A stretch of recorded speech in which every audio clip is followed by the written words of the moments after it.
I should have known better than to pour coffee for men who wore death like cologne. His name was Vincent Carmine, though everyone called him Mr. C. He came to Rosie's diner every Wednesday at exactly 10:15 p.m., ordered black coffee and cherry pie, and left a $100 bill for a $12 meal. The first time, I thought it was a mistake. The second time, I tried to give it back. He'd looked at me with those shark eyes, flat, black, assessing, and said, "You earned it, sweetheart." That was 6 months ago. Now it was routine. He'd sit in the corner booth, back to the wall, eyes on the door. Two men would flank him in adjacent booths. Nobody else sat in that section when Mr. C was here. Rosie knew better than to seat anyone there. I'd asked Rosie about it once. About 3 months into Mr. C's Wednesday night ritual, she'd been wiping down the counter, her weathered hands moving in practiced circles, and she'd gone very still when I mentioned him. "Don't ask questions about that man, Maggie," she'd said, her voice low and urgent. Vincent Carmine ain't the type who appreciates curiosity. But I was curious. Because 10:15 p.m. on a Wednesday was oddly specific, and because Mr. C never ate the pie, he'd cut into it, move the pieces around, but the slices always went back to the kitchen untouched. And because exactly 30 minutes after he arrived at 10:45 p.m., he'd leave a sealed envelope under his coffee cup, which would disappear before I cleared the table. Someone always came for it. Different people, different faces, but always within 5 minutes of him leaving. I didn't ask more questions. Questions got you killed in this neighborhood. South Boston had rules. Invisible lines you didn't cross if you wanted to keep breathing.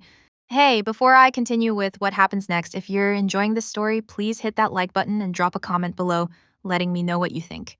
And don't forget to subscribe to the channel. It really helps us bring you more stories like this one. Your support means everything, and it keeps us creating content for you. Now, let's get back to Maggie's story. Vincent Carmine was one of those lines drawn in blood and concrete, separating the people who ran this city from the people who just tried to survive in it. But I noticed things. I couldn't help it. Waitressing taught you to observe, to read people, to anticipate what they needed before they asked. You learned to spot the difference between someone who wanted conversation and someone who'd leave a better tip if you just kept the coffee coming and your mouth shut. You learned which customers were harmless drunks and which ones got handsy after their third beer. You learned to read danger in the set of someone's shoulders, in the way their eyes tracked movement across a room. And Vincent Carmine was a man of patterns, which made the deviations all the more noticeable. The Wednesday nights were about drops. I'd figured that much out. Information, money, orders. The diner was neutral ground, public enough to be safe from ambushes, private enough for discretion. 10:15 p.m. was after the dinner rush, but before the late-night crowd stumbled in looking for greasy food to soak up the alcohol. The cherry pie was a signal. If he ate it, everything was fine. If he left it untouched, something was wrong. He'd never eaten the pie, not once in 6 months. I'd also noticed the man who always came for the envelope. Different people, yes, but they all had the same energy. Controlled, professional, dangerous. They'd sit at the counter or in a booth, order coffee, wait exactly until 10:47 p.m., then leave. The envelope would be gone from under Mr. C's cup, and they'd walk out into the South Boston night like they'd just finished a pleasant evening at a diner. It was Wednesday, October 18th, and the autumn wind was rattling the windows of Rosie's diner when I finally understood why Vincent Carmine came every Wednesday at 10:15 p.m. I'd been refilling the coffee station near the kitchen when I overheard two of the line cooks talking. Jimmy, who'd worked at Rosie's for 15 years, was explaining to the new kid, Carlos, about the neighborhood's history. "You know why Wednesday nights are always quiet around here?" Jimmy had asked, scraping the grill clean. "Because 23 years ago, Vincent Carmine's wife and daughter were killed on a Wednesday night. Hit and run, they said, but everyone knew it was Frank Delacourt sending a message. Carmine was just starting out then, trying to take territory in the North End. Frank wanted to remind him that family ain't sacred in this business." My hands had frozen on the coffee pot. "So what happened?" Carlos asked. "Carmine went to war. Bloody, brutal war that lasted 6 months and left 47 people dead. Frank Delacourt's entire crew wiped out. Frank himself they found in a car trunk in Southie, and I'll spare you the details, kid, but it wasn't pretty." Jimmy paused. "The hit happened at 10:15 p.m. Carmine's wife was bringing their daughter home from dance class. Every Wednesday at 10:15, same time, same route. Someone knew the pattern, used it against him. Jesus, Carlos had breathed.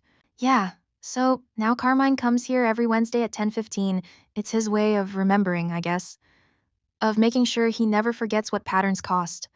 The diner's on the same street where it happened, right outside, maybe 50 yards up. He sits in that booth and stares at the door for exactly 30 minutes, and then he leaves.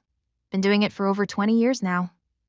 I'd carried that knowledge with me for the rest of the evening, and it changed how I saw Vincent Carmine. He wasn't just a mob boss running drops and collecting payments. He was a father and a husband who'd lost everything and spent 2 decades turning his grief into a ritual, his pain into a pattern that he controlled.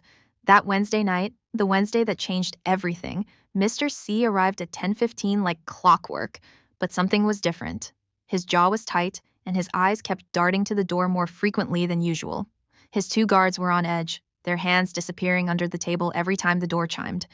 The one on the left was Marcus, a mountain of a man with a scar bisecting his left eyebrow and hands the size of dinner plates. I'd seen him break up a fight outside the diner once. He'd picked up a 200-pound drunk and thrown him into a dumpster like he was tossing out trash. But tonight, Marcus looked nervous, and that made my stomach clench with anxiety. The other guard was Tony, younger, maybe 30, with nervous energy that radiated off him like heat. He'd knocked over his water glass twice already, and I'd refilled it both times without comment. His leg was bouncing under the table, making the whole booth vibrate slightly. Easy, kid, Marcus muttered as I walked away with the coffee pot. You're making me nervous. Something's wrong, Tony hissed back. Where's the pickup? He should have been here by now. I glanced at the clock above the register. 10:37 p.m. The envelope guy was always here by 10:30, like clockwork. Tonight, the usual spots were empty except for old Pete, a regular who'd been nursing the same cup of coffee since 9 p.m., and a young couple in a booth by the window who were too wrapped up in each other to notice anything else. Mr. C cut into his pie, the fork scraping against the plate with a sound that set my teeth on edge. He moved the pieces around, creating a pattern I'd seen before but never understood. 3 cuts, dividing the slice into quarters, then he'd separate them, pushing each piece to a different edge of the plate. A signal, maybe? Or just the mechanical movement of a man whose mind was somewhere else, 23 years in the past, watching his family die. The door chimed. 3 men walked in, wearing long coats despite it being only mid-October. Boston could get cold in autumn, sure, but not coat weather yet. Not the kind of heavy coats that could conceal weapons. I felt the temperature in the diner drop. Marcus and Tony went absolutely still, their hands definitely on their guns now. Mr. C didn't move, didn't look up from his pie, but I saw his shoulders tense, saw the muscle in his jaw jump. The 3 men spread out as they walked, a coordinated movement that was too practiced to be casual. They weren't here for dinner. I recognized the one in the middle immediately, Frank Delacourt. Well, not the original Frank Delacourt, the one who'd killed Mr. C's family. This was Frank Jr., who'd inherited his father's territory and his father's grudges. He was in his mid-40s, handsome in a cruel way, with slicked back hair and a smile that never reached his eyes. Everyone in South Boston knew Frank Delacourt Jr. He ran the North End with the same iron fist his father had. But he was smarter, more calculated. He'd been at peace with Vincent Carmine for nearly 2 decades, both men recognizing that another war would be bad for business. But peace in the mob world was always temporary, always contingent on everyone following the rules. Apparently someone had broken the rules. Vincent, Frank Jr. said, stopping 10 feet from the booth. His 2 men flanked him, hands in their coat pockets. We need to talk. So talk. Mr. C's voice was steady, but I could hear the edge in it, like a blade being slowly drawn from a sheath. Your nephew hit one of my trucks last night, took $3 million in merchandise, pharmaceuticals mostly, high-grade stuff that I'd already promised to buyers in New York. Those buyers are very unhappy, Vincent, very unhappy people who don't care about our arrangement. They want their product and they want blood. The diner had gone silent. Old Pete was still sitting at the counter, but his hands were shaking around his coffee cup. The young couple had stopped mid-conversation, sensing the danger even if they didn't understand it. Rosie had disappeared into the kitchen. Smart woman. My nephew's in Miami, Mr. C said carefully, taking a sip of his coffee like they were discussing the weather. Your nephew's in a warehouse on Dorchester Avenue, and you know it. My people have had eyes on him for 3 days. We were waiting, Vincent, waiting to see if you'd do the right thing. But here we are, Wednesday night, and you're sitting in this diner like nothing happened. Like $3 million of my merchandise didn't disappear into your nephew's pipeline. Even if he was here, Mr. C said, setting down his cup with deliberate care, he's family. You know how this works, Frank. You know the rules. Frank Jr. smiled, and it was the most terrifying thing I'd ever seen. Yeah, Vincent, I know the rules. I also know that your nephew broke them first. He didn't just steal from me, he stole from the Italians. And you know what they're like when it comes to respect. They're old school. They want blood, and if they don't get his, they'll take yours. And mine, probably, just for good measure, because I let it happen on my watch. The air in the diner felt thick, charged with violence that hadn't erupted yet, but was building like a thunderstorm. I was still holding the coffee pot, frozen halfway between the counter and Mr. C's booth. My hands were trembling slightly, and I forced them to steady. Show fear in a place like this, and you became a target. Predators could smell weakness. So what do you want, Frank? You know what I want. Give me your nephew. Let me handle this the way it needs to be handled. I'll make it quick, you have my word. But I need him, Vincent. I need him by midnight, or the Italians are coming to Boston. And when they come, they won't care about territories or arrangements or the peace we've built. They'll burn everything down and sort out the ashes later. Mr. C was quiet. For a long moment, I could see him thinking, calculating odds and outcomes, weighing the life of his nephew against the stability of everything he'd built. It was the kind of decision that would haunt a normal person for the rest of their lives. But Vincent Carmine wasn't a normal person. He'd been making decisions like this for 40 years. No, he said finally. Frank Jr.'s smile disappeared. No? He's 23 years old, Frank. He's stupid, reckless, thinks he's invincible because he's got my name. But he's family. My sister's only son. I can't. He stopped, and for just a second I saw something raw and painful cross his face. I won't hand him over. Then you're choosing war. I'm choosing family. There's a difference. Frank Jr. shook his head slowly. You've gone soft, Vincent. 23 years ago, you would have put a bullet in your nephew yourself rather than risk everything you built. But now, you're sitting in this diner every Wednesday night mourning people who've been dead for over 2 decades, and it's made you weak. Sentimental, dangerous. Get out of my diner, Frank. This isn't your diner. This is neutral ground, which means I can do whatever I want here. His hand moved toward his coat, and everything happened at once. Marcus and Tony stood up, their guns clearing their jackets. Frank Jr.'s 2 men pulled weapons from their coat pockets. Mr. C's hand disappeared under the table where I knew he kept a gun taped to the underside. Old Pete dove behind the counter. The young couple screamed and hit the floor. And I saw Frank Jr.'s hand pull a gun from his coat, saw it rising, saw the barrel line up with Mr. C's head. I don't know what possessed me. Maybe it was the 6 months of $100 tips. Maybe it was knowing that this man came here every Wednesday to remember his wife and daughter, turning his grief into a ritual because it was the only way he knew how to keep them alive. Maybe it was the look on his face when he'd said, I'm choosing family. The raw pain of a man who'd already lost everything once and refused to lose anything else. Maybe it was just instinct, the same instinct that made me throw myself in front of my sister Emma when we were kids, and our stepfather came home drunk and angry. Get down! I threw myself at Mr. C, slamming into him with all my weight. The coffee pot flew from my hands, shattering against the wall.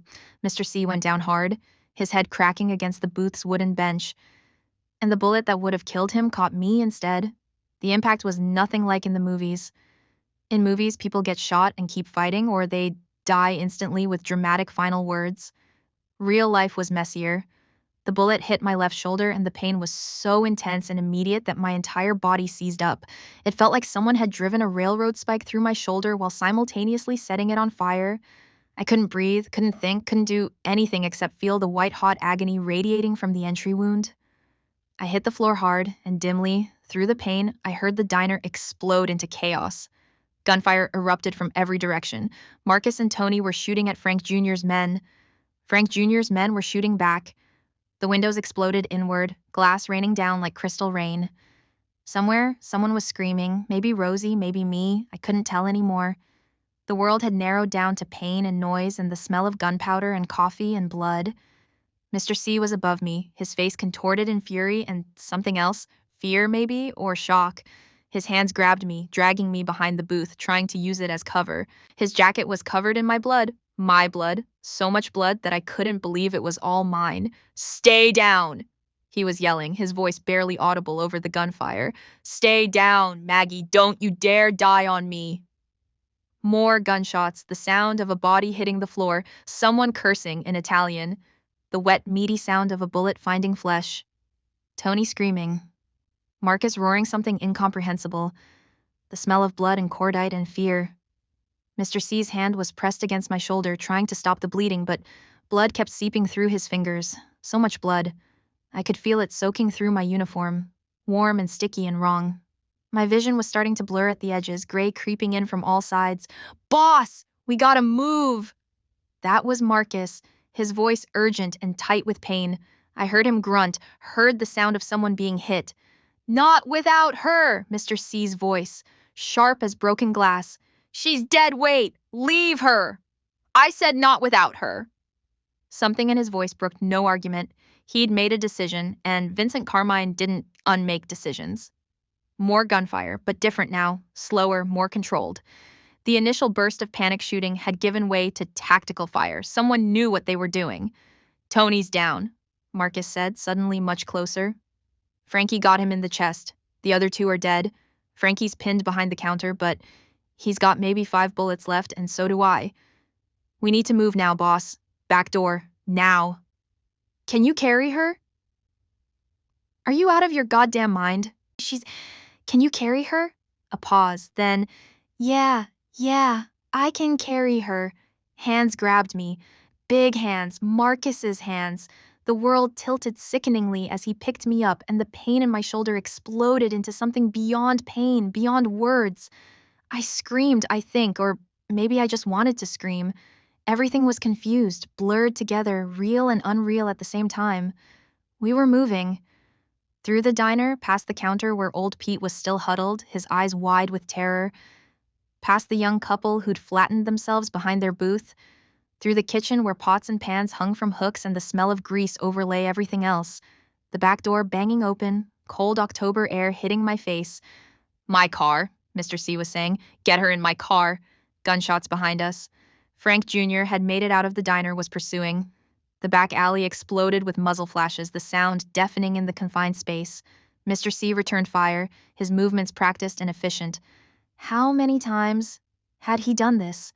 How many times had Vincent Carmine fought his way out of an ambush, left bodies in his wake? A black town car was parked in the alley, engine already running.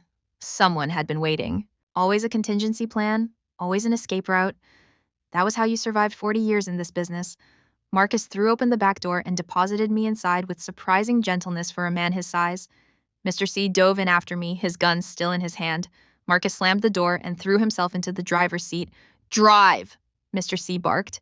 The car peeled out of the alley with a screech of tires, more gunshots behind us, bullets pinging off the car's reinforced frame. Reinforced. Of course it was reinforced.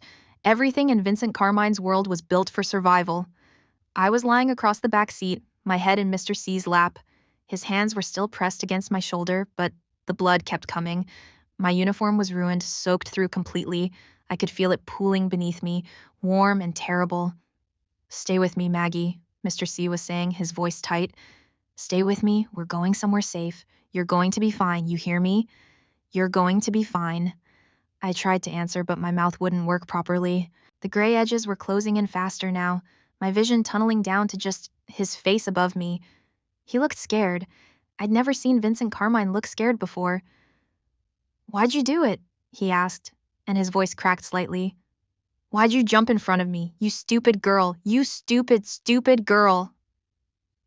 I wanted to tell him about Emma, about my sister who needed me, about the $100 tips that had kept us afloat for 6 months, that had paid for her medications and her hospital visits and kept the lights on in our apartment, about how I'd figured out that he came to the diner every Wednesday at 10:15 to remember his wife and daughter and how that had made him human to me instead of just another criminal, about how I'd seen him choose family over survival and how that choice had made him worth saving.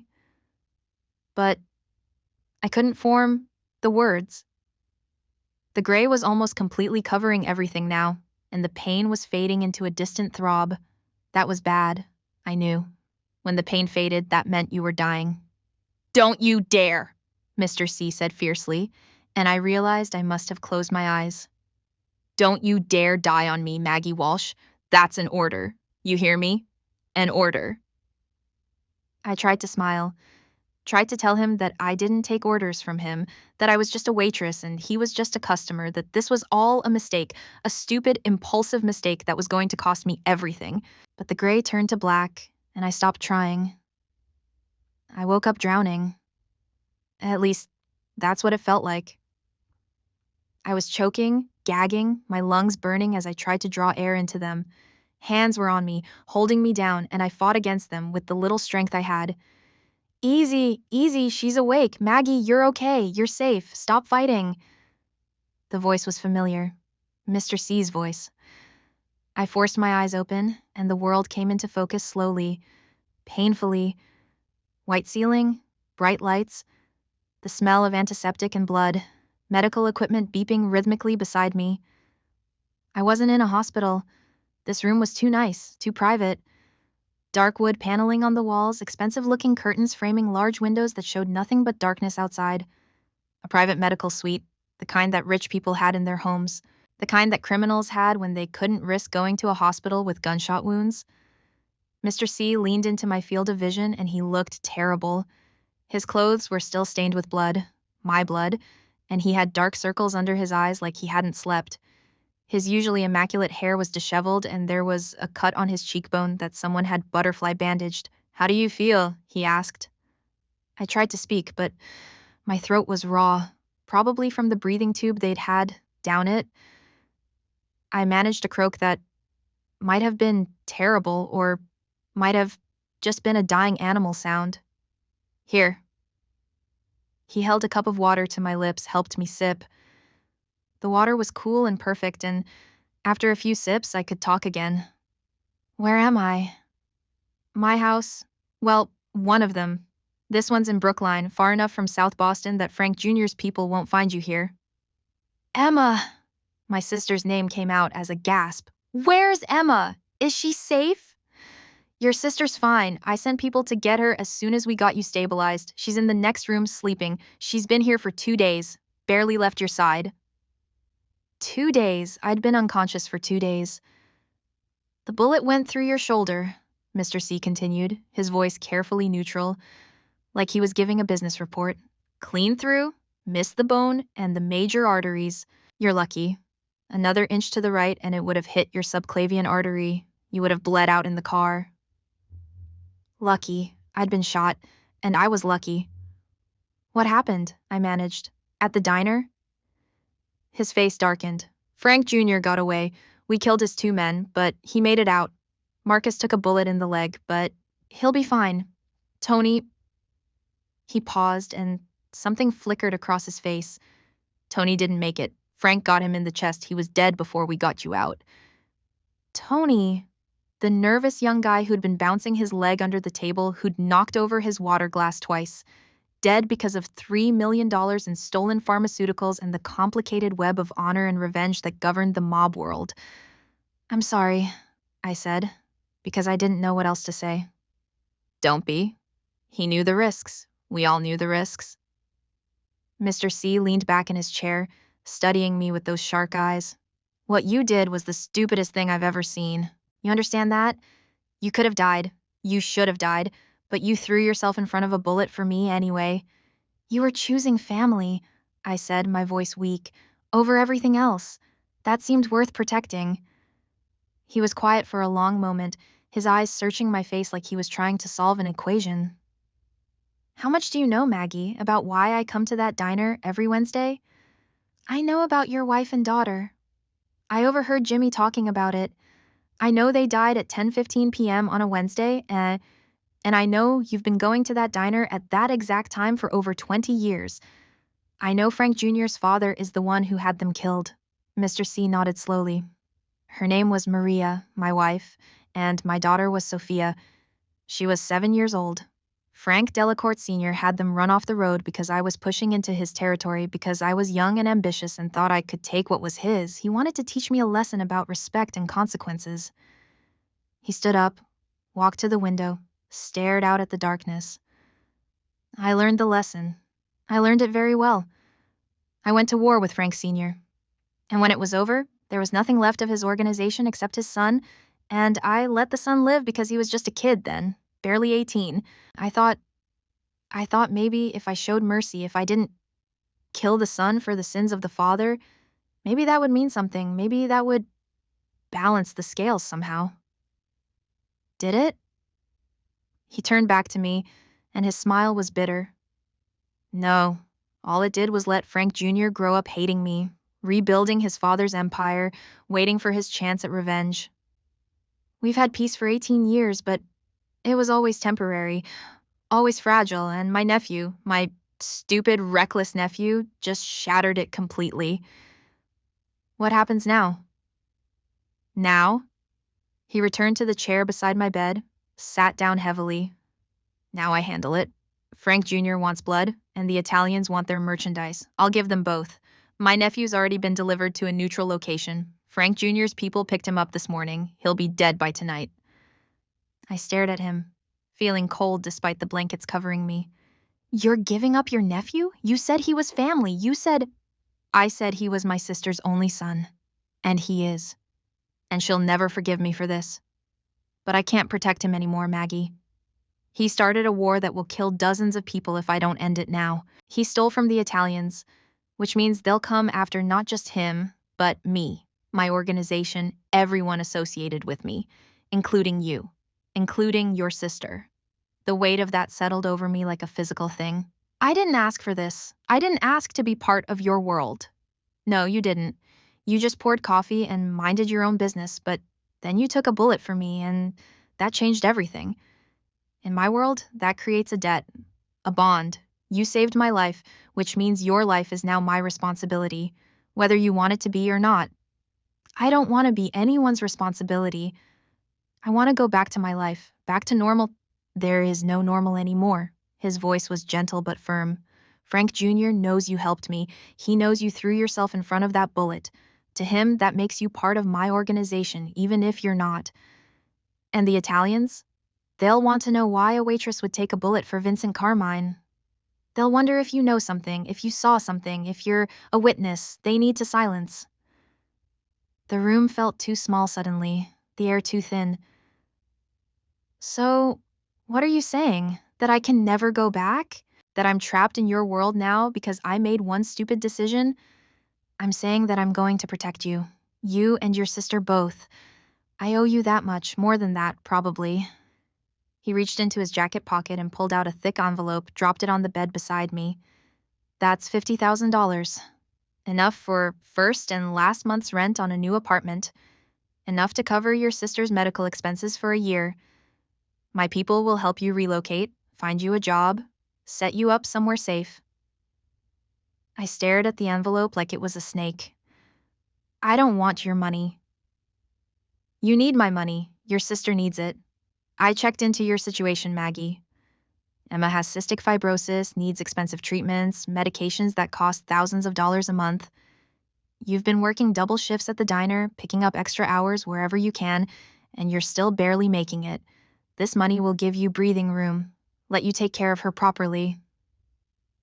And what do you get out of it? What do I owe you for $50,000? Nothing.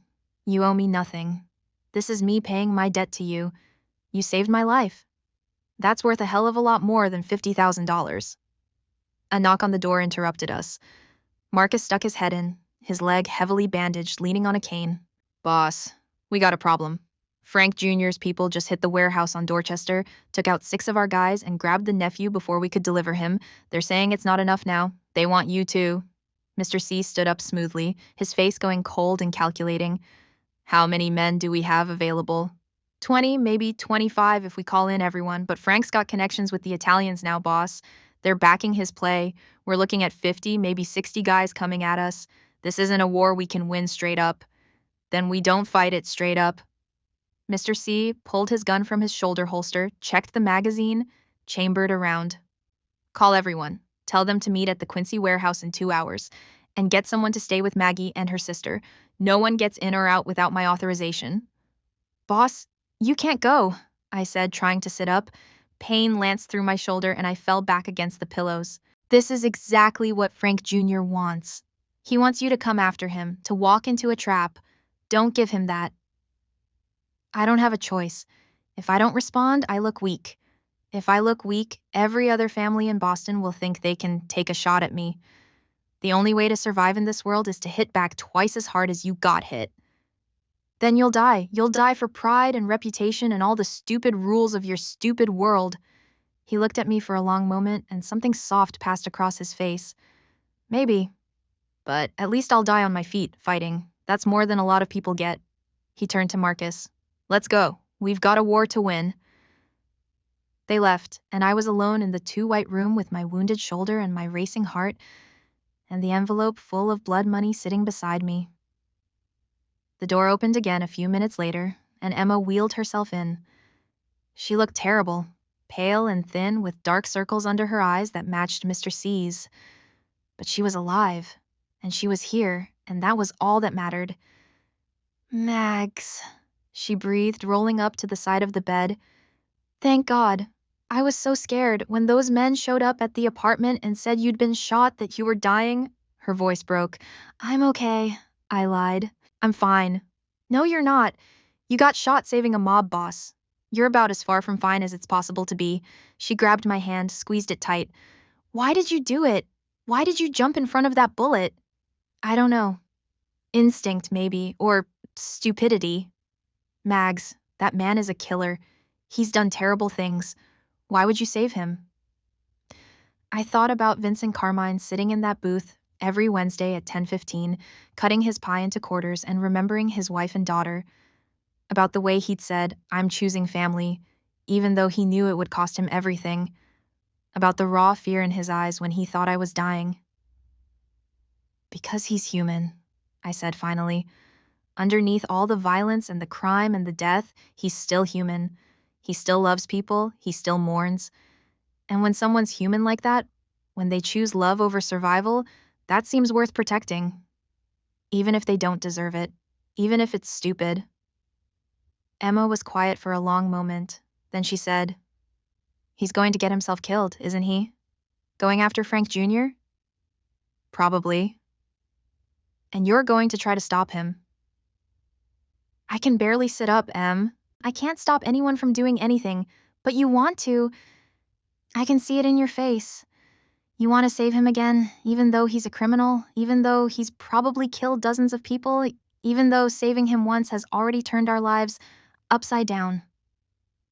She was right, of course. My little sister, sick and fragile and confined to a wheelchair, could still read me better than anyone. What am I supposed to do? I asked. Let him die? No, but you can't save everyone, Mags, especially not people who don't want to be saved. He's saving us, I pointed out. The money, the protection, making sure you're safe. He's trying to save us.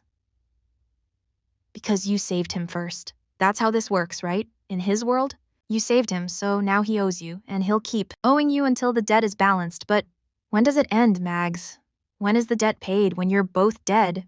I didn't have an answer for that. Emma stayed with me for another hour, telling me about the apartment she'd been staying in, about the doctor who'd come to check on her, about how scared she'd been. Eventually, exhaustion caught up with her and she fell asleep in her wheelchair, her head tilted at an uncomfortable angle. I lay there in the 2-white room, staring at the ceiling, thinking about Vincent Carmine driving toward a war he probably couldn't win. Thinking about Tony, the nervous young guard who'd died in Rosie's diner. Thinking about Mr. C's nephew, who was probably already dead, executed for stealing from the wrong people. Thinking about all the violence and death that seemed to follow Vincent Carmine like a shadow, and how I'd voluntarily stepped into that shadow when I threw myself in front of that bullet. The woman who'd been sitting in the chair by the window when I first woke up, Teresa, I'd later learn was her name, came in around midnight to check on me. She was in her 50s with steel gray hair pulled back in a tight bun, and the kind of face that had seen too much to be shocked by anything anymore. "How's the pain?" she asked, checking my bandages with practiced efficiency. "Manageable. Teresa, right?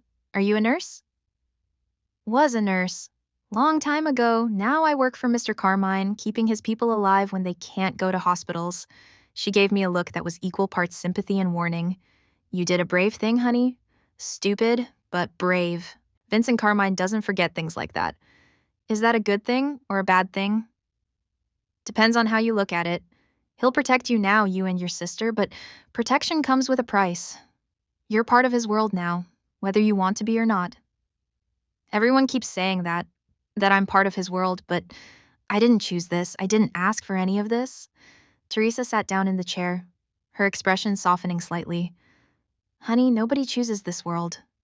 They fall into it, or they're born into it, or they do one impulsive thing that changes everything. But once you're in, it's hard to get out. Vincent's been trying to protect you by setting you up somewhere safe, giving you money, but you know what the real protection would be?" "What?" "Making you useful, teaching you how this world works so you can navigate it yourself.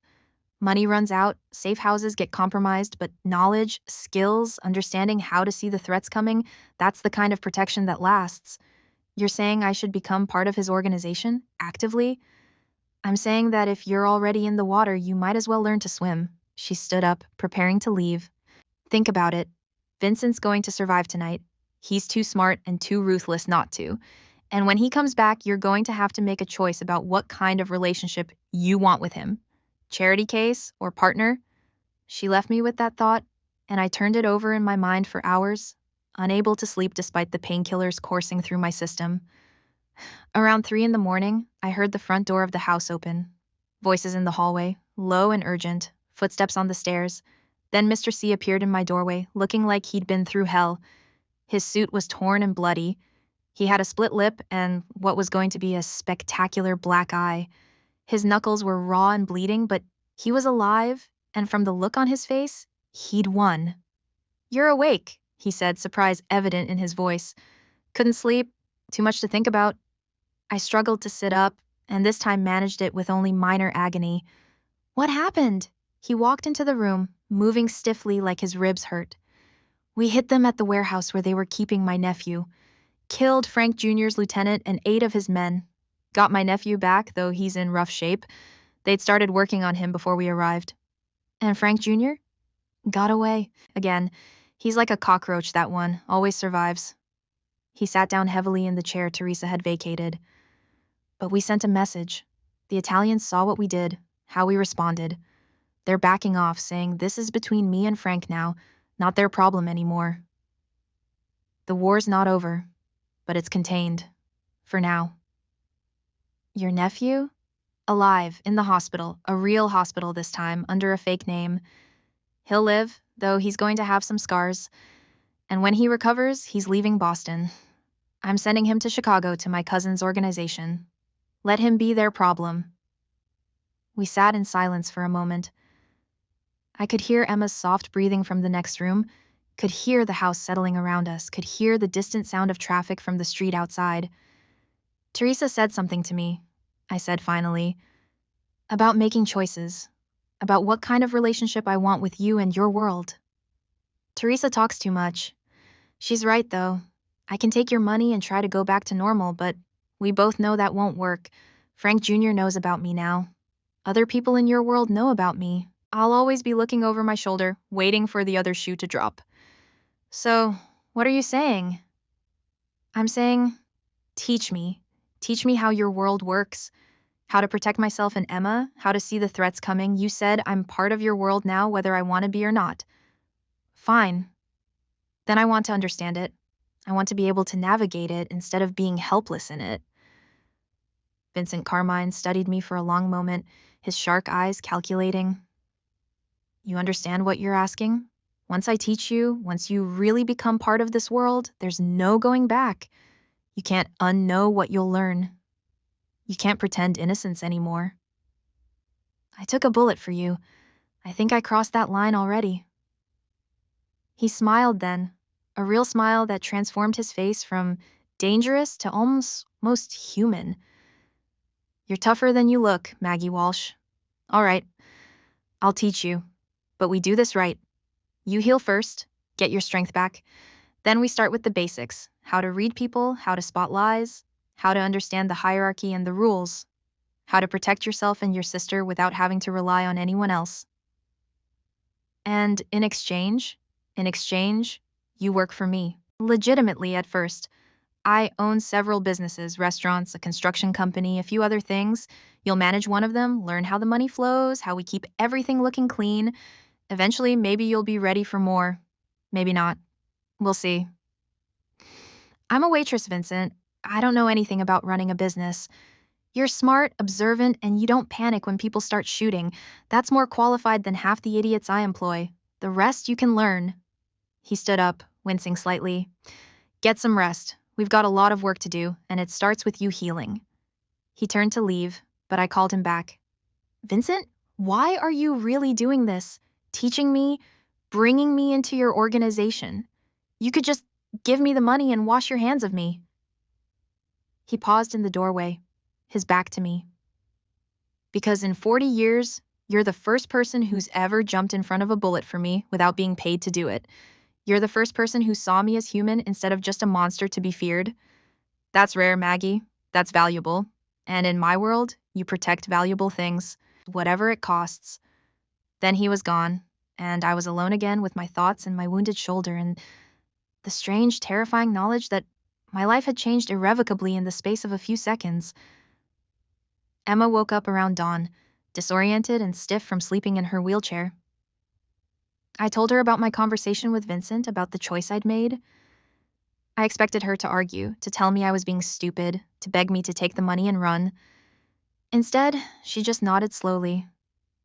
If you're going to do this, Mags, do it right. Don't half-ass it. Learn everything you can.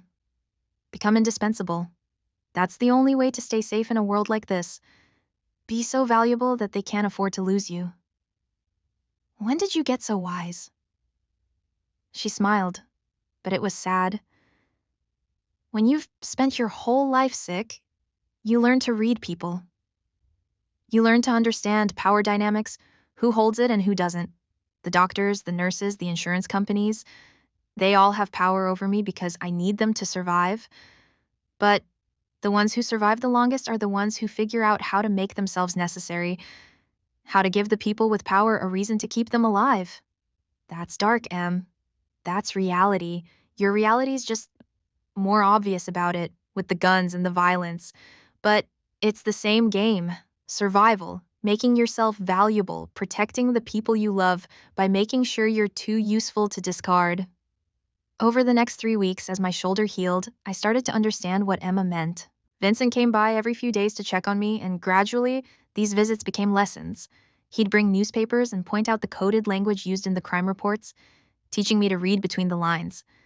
He'd explain the structure of Boston's underworld, who ran what territories, who was allied with whom, where the fault lines and tensions were.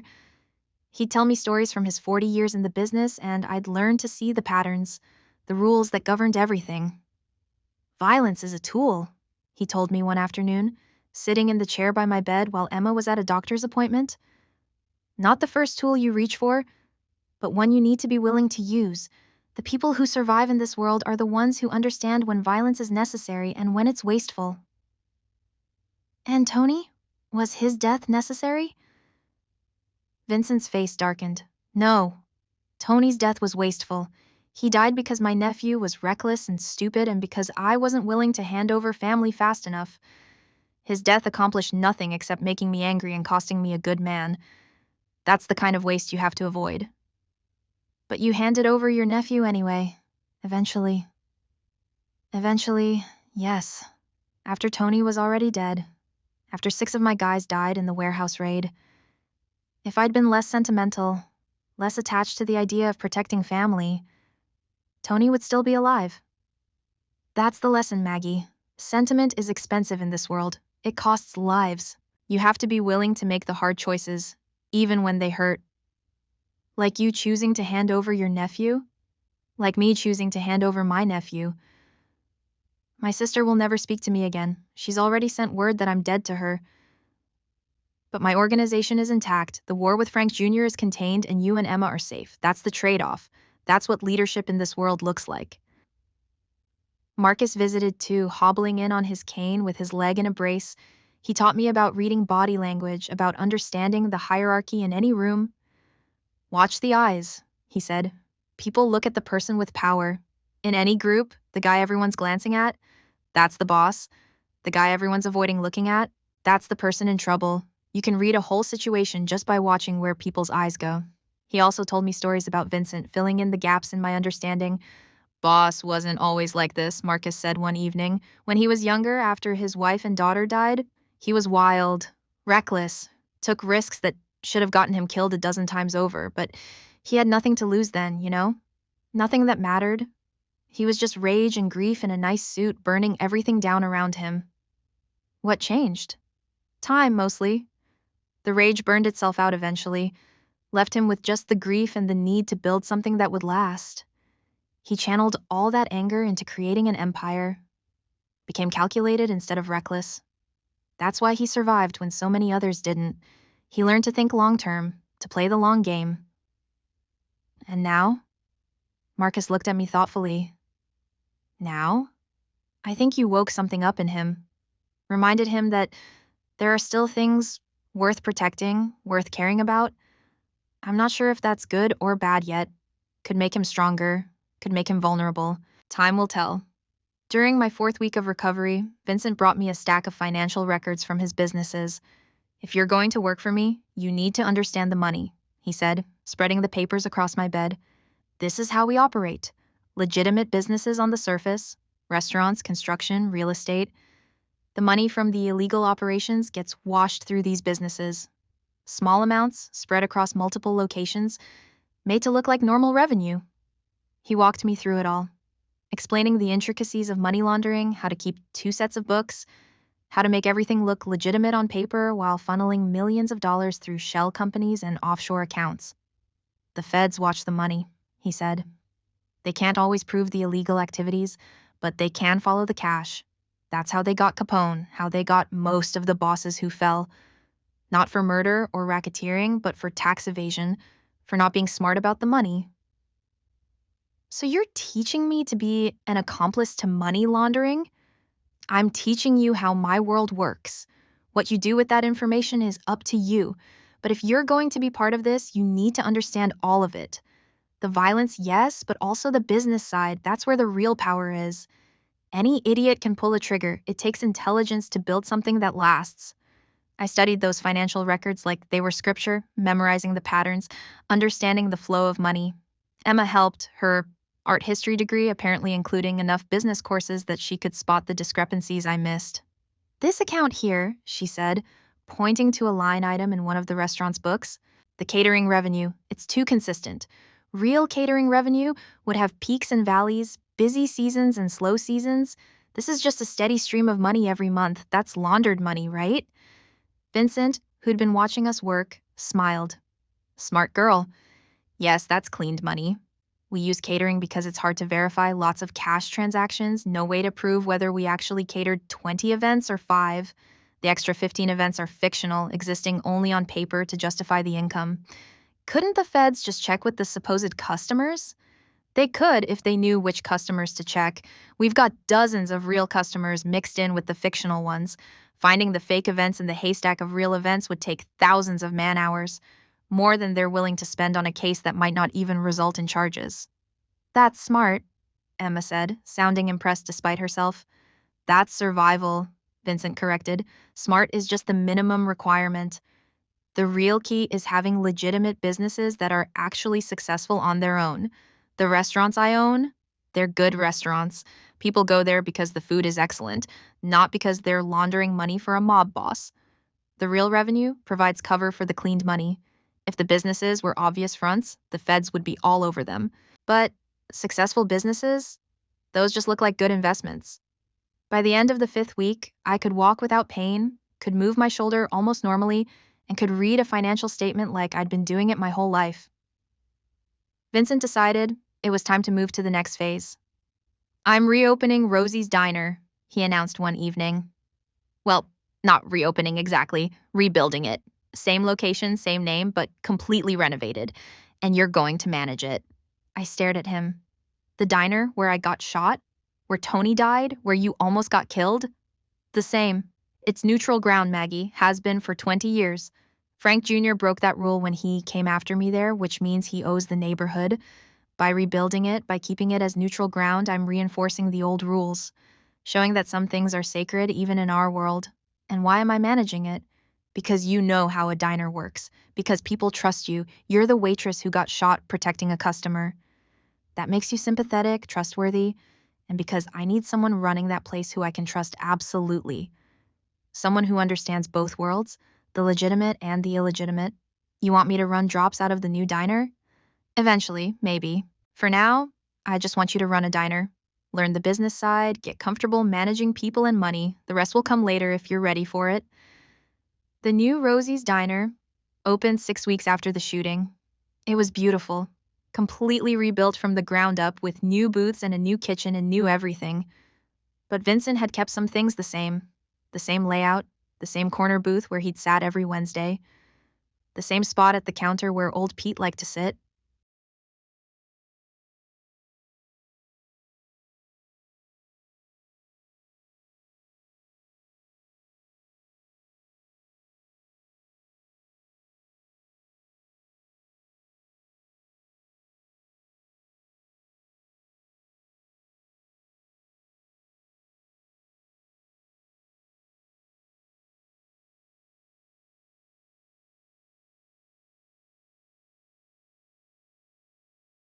The grand opening was a massive success. Half of South Boston showed up, curious about the rebuilt diner, about the waitress turned manager who'd taken a bullet for Vincent Carmine. We served hundreds of customers that first day, and by the time we closed at midnight, I was exhausted but exhilarated. Vincent came by after closing, sitting in his corner booth, the same booth where everything had changed. "How'd it go?" he asked as I poured him coffee. "Good, really good. We did maybe 3 times the revenue of a normal night. Of course, half of that was curiosity seekers, so we'll see what happens when things settle down." "You did well. I was watching from across the street. You're a natural at this, managing people, keeping everything running smoothly. I made a good choice." "You watched from across the street? For how long?" "Most of the day. I wanted to make sure there were no problems, no attempts by Frank Jr. or anyone else to cause trouble. The diner's neutral ground again, but that rule needs to be enforced, especially at the beginning." The weeks turned into months, and the diner became my life. I worked 16-hour days, managing staff and suppliers and customers, learning every aspect of running a legitimate business. Emma helped where she could, managing the books and the scheduling, her organizational skills turning out to be invaluable. Vincent came by every Wednesday at 10:15 p.m., like always. But now, instead of sitting in silence for 30 minutes, he'd talk to me. About business, about the neighborhood, about nothing in particular. The envelope drops continued, but I was aware of them now, part of the system instead of an unknowing participant. 3 months after the diner opened, Marcus came by during the afternoon. His leg finally healed enough that he didn't need the cane anymore. He slid into a booth and waited until I'd finished with a customer before calling me over. "Boss wants to see you," he said quietly. "Tonight after you close, he's got something he wants to talk to you about." "What about?" "Didn't say, but he seems serious. Bring your sister if she wants to come."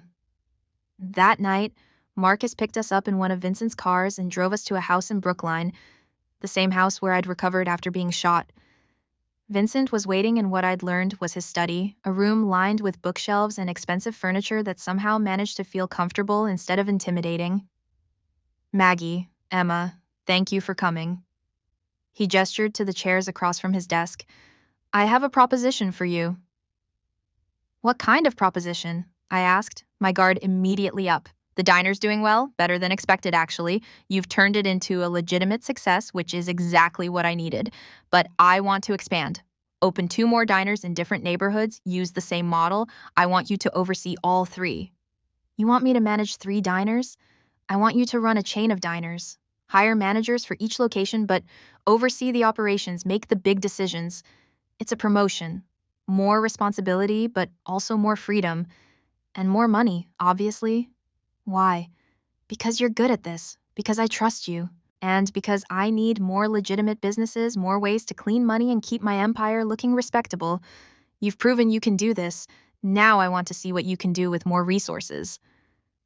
I looked at Emma, who was watching the exchange with careful eyes. She gave me a small nod. Permission, or maybe just acknowledgement that this was my choice to make. What's the catch? I asked Vincent. No catch. You run the diners, you make them successful, and you take a percentage of the profits. Legitimate profits, clean money that you can declare on your taxes and spend however you want. You'll be a real businesswoman, Maggie, not just an employee, but an owner, a partner. And the illegal side will exist, but you don't need to be directly involved if you don't want to be. The drops will continue, the money laundering will happen, but I've got other people who can handle that. You focus on making the businesses successful. That's valuable enough on its own. I want something in exchange, I said, surprising myself with my boldness. Vincent smiled. I'm listening. I want Emma taken care of. Completely. Her medical expenses covered for life, not just for a year. A trust fund set up that will pay for whatever treatments she needs, whatever equipment, whatever support. If something happens to me, I need to know she'll be okay. Done. I'll have my lawyers draw up the paperwork tomorrow. And I want training, real training, how to protect myself, how to defend against attacks. I don't want to be helpless if something goes wrong. Also done. Marcus can teach you how to shoot, how to fight. Teresa can continue teaching you situational awareness and threat assessment. You'll be as prepared as anyone can be. And I want the truth about everything. No more secrets, no more finding things out by accident. If I'm going to be your partner, I need to know what I'm getting into. All of it. Vincent was quiet for a long moment, studying me with those shark eyes. Then he stood up, walked around the desk, and extended his hand. Partners, he said. I shook his hand, feeling the calluses on his palm, the strength in his grip. Partners. Emma cleared her throat. Excuse me, but doesn't the partner's sister get a say in this? Vincent turned to her, his expression softening slightly. What do you want, Emma? I want to help. I can't run diners or shoot guns or any of that, but I'm good with numbers, good with organizing information. Let me do more than just bookkeeping. Teach me about the business side, the legitimate and the illegitimate. Let me be useful. You're already useful. I want to be more useful. I'm sick, not stupid. I'm not helpless, even if I'm in this chair. Give me real work. Make me valuable. Vincent looked at her for a long moment, then nodded slowly. All right. You handle the finances for all 3 diners, the real books and the cleaned books. You make sure everything balances. Everything looks legitimate. That's important work, Emma. Essential work. And it'll pay well. Emma smiled, and it was the first time I'd seen her look truly happy in months. Thank you. That was how Emma and I became partners in Vincent Carmine's organization. Not soldiers or enforcers or any of the traditional roles, but something new. Legitimate businesswomen who happened to work for a mob boss, who happened to understand both sides of his empire. The 3 diners opened over the next 6 months. Each one was successful. Each one became a hub of neighborhood activity. We served good food, hired local people, became part of the community, and yes, envelopes changed hands in corner booths, and money got cleaned through the catering revenue, but that was all background noise. The diners themselves were real, successful, legitimate. I learned to shoot at a range in Dorchester, Marcus patiently teaching me how to hold a gun, how to aim, how to control my breathing.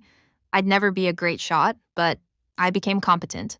Good enough to protect myself if I needed to. Teresa taught me 100 small things.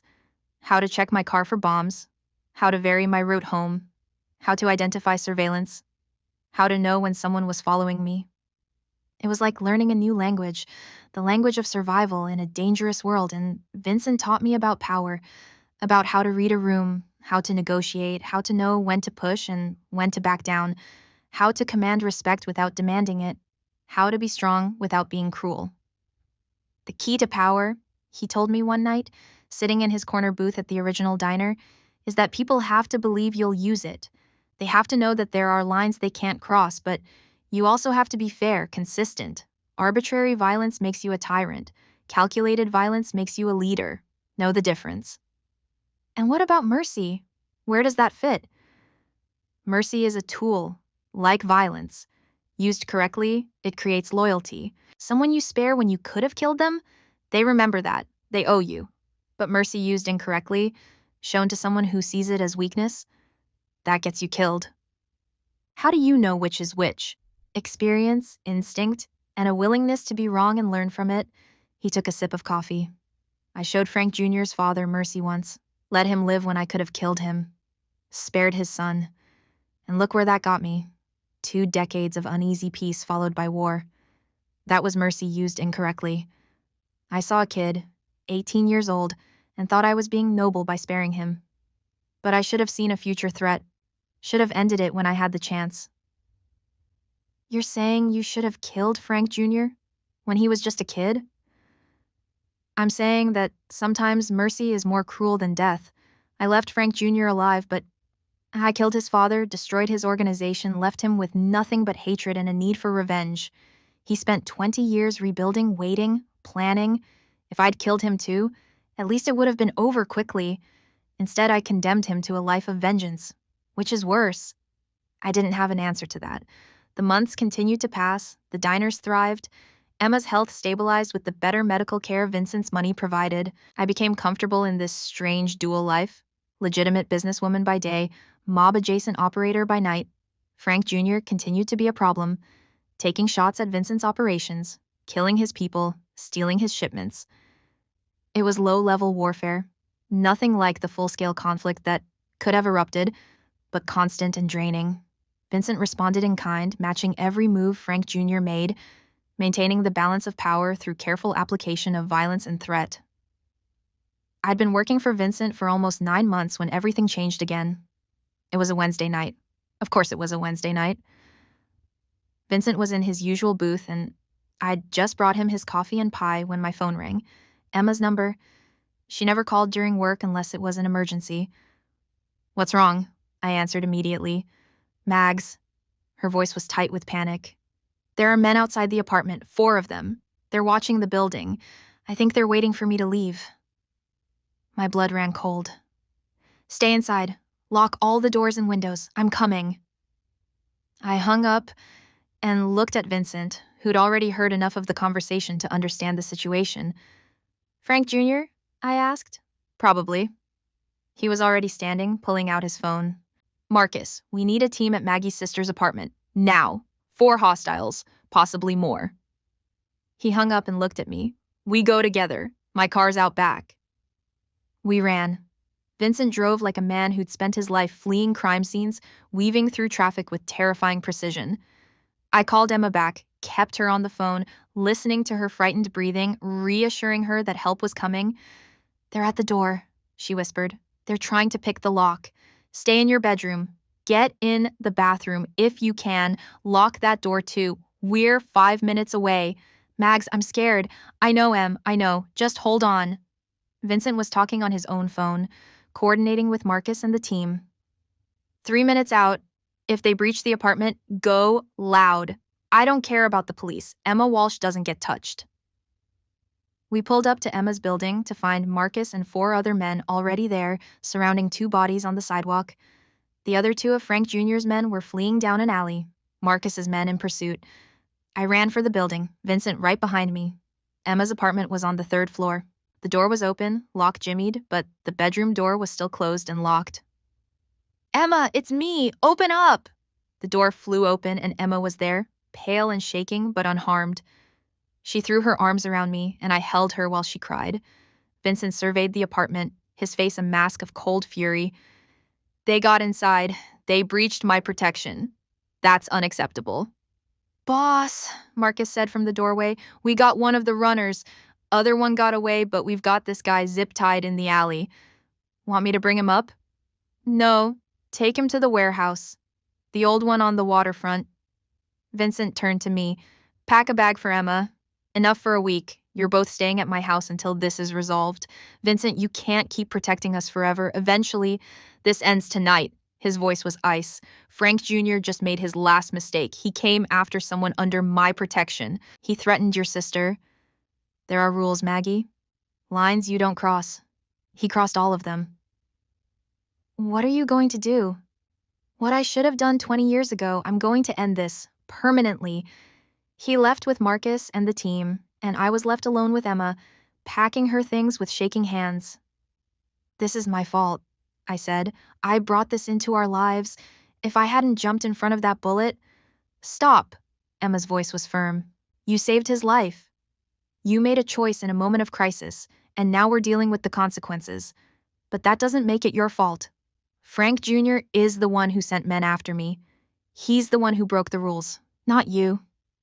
We went to Vincent's house in Brookline, the same house where I'd recovered after being shot.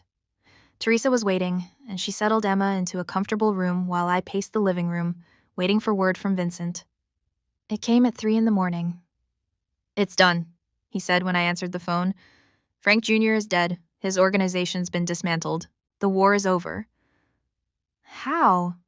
"Details don't matter. What matters is that you and Emma are safe now. No more threats, no more looking over your shoulders. It's finished." But I needed to know. "Vincent, what did you do?" A long pause. Then, I called in every favor I had, reached out to the other families, showed them that Frank Jr. had broken the rules by going after civilians under protection, got their support. Then we hit every one of his operations simultaneously, his warehouses, his clubs, his safe houses. Burned it all down in one night. Frank Jr. himself? We found him at his mistress's apartment in Cambridge. Marcus put 2 in his chest and 1 in his head. Clean, professional, over. And the man who came after Emma told us everything before he died. Frank Jr. was getting desperate, thought if he grabbed Emma, he could force me to back down. He was wrong. I sat down heavily on the couch, suddenly exhausted. "So, it's really over? Just like that?" "Just like that. 23 years of history, ended in one night." His voice was flat, emotionless. I should feel something, I suppose. Relief, maybe, or satisfaction, but I just feel tired. "Come home," I said. "Get some rest." "Home," he repeated, and there was something strange in his voice. "Yeah, I'll be there soon." He arrived an hour later, covered in blood that wasn't his, looking like he'd aged 10 years in one night. Teresa took one look at him and disappeared, giving us privacy. "It's done," he said again, like he needed to convince himself. Frank Jr., his entire crew, everyone who'd sworn loyalty to him, gone. The other families have already agreed to absorb what's left of his territory. There won't be a power vacuum, won't be another war. "And you? Are you okay?" He looked at me then, really looked at me, and I saw something broken in his eyes. "I killed a kid tonight, 20 years ago. I spared him, showed him mercy, and tonight I put a bullet in his head because he threatened someone I care about. That's what mercy got me. That's what choosing family over survival cost. Vincent, you were right to save me that night at the diner, not because I deserved it, but because you saw something worth protecting, something human. I don't know if that thing still exists anymore, Maggie. I think maybe I killed it tonight, along with Frank Jr. I crossed the room and took his hand, this killer's hand, this hand that had taken so many lives but had also protected Emma and me. You're still human. You're still the man who comes to the diner every Wednesday to remember his wife and daughter, the man who chose to teach me instead of just paying me off, the man who set up a trust fund for my sister without being asked. That person still exists. Does he? Or is he just another mask I wear? I don't know. Maybe we're all just masks, all the way down. But the mask you choose to wear matters. And you've chosen to protect us, to give us a chance at something better. That counts for something. He squeezed my hand once, then let go. Get some sleep. Tomorrow we figure out what comes next. What came next was peace. Real peace, for the first time in decades. With Frank Jr. gone and his organization dissolved, Vincent's control over South Boston was absolute. The other families respected the boundaries, recognized that Vincent Carmine had proven he could still be ruthless when necessary. The diners continued to thrive. Emma's health remained stable. I learned more about the business every day, becoming a true partner in Vincent's legitimate operations. The illegal side continued, but at a distance, something I knew about but didn't directly participate in unless necessary. A year after that night, I was closing the original diner when Vincent came in for his Wednesday visit. But instead of sitting in his usual booth, he gestured for me to join him. "I've been thinking," he said as I sat down across from him, "about what you said that night, about masks and choices and what counts. You were right. We choose who we are every day, with every decision we make. I chose violence for 40 years, and it gave me power and money and respect. But it also left me alone, mourning people who'd been dead for 2 decades with no one who saw me as anything but a monster. Vincent, let me finish. You changed that. You and Emma. You saw me as human, treated me like I was worth something beyond my ability to hurt people. That's a gift I can never repay. So I'm not going to try. Instead, I'm going to accept it. Accept that maybe I don't have to be alone anymore. That maybe there's room in this life for something other than violence and grief." "What are you saying?" "I'm saying thank you for saving my life, for staying, for becoming my partner, for reminding me that even monsters can choose to be something else if someone believes they can be." I reached across the table and took his hand. "You're not a monster, Vincent. You're just a man who's been surviving in a monstrous world. There's a difference. Maybe. But either way, I'm glad you're here. You and Emma both. This life, our life, it's not perfect. It's still dangerous, still complicated, but it's ours. And that's worth something." "Yeah," I agreed, squeezing his hand. "It is." We sat there, in the quiet diner, the place where everything had changed, where I'd made the split-second decision to throw myself in front of a bullet and ended up changing both our lives forever. Outside, South Boston went about its business, oblivious to the small moment of peace happening in a corner booth. Vincent would never be a good man. He'd killed too many people, broken too many laws, caused too much pain. But he was my partner, my protector, the man who'd given Emma and me a chance at something better, even though he didn't have to. And in this world, in this life we'd built together, that was enough. The debt was paid, but the partnership would last forever. And every Wednesday at 10:15 p.m., Vincent Carmine would sit in his corner booth, drinking coffee and cutting his cherry pie into quarters, remembering his wife and daughter. But now, instead of sitting alone with his grief, he had someone to share it with, someone who understood that even in the darkest places, there was still room for humanity, still room for hope. We weren't good people, but we were trying to be better, and sometimes that was all you could ask for. The coffee was still hot, the diner was still standing, and we were still alive, still fighting, still choosing each day to be something more than our worst moments. That was our story. That was our debt. That was our life. And it was enough.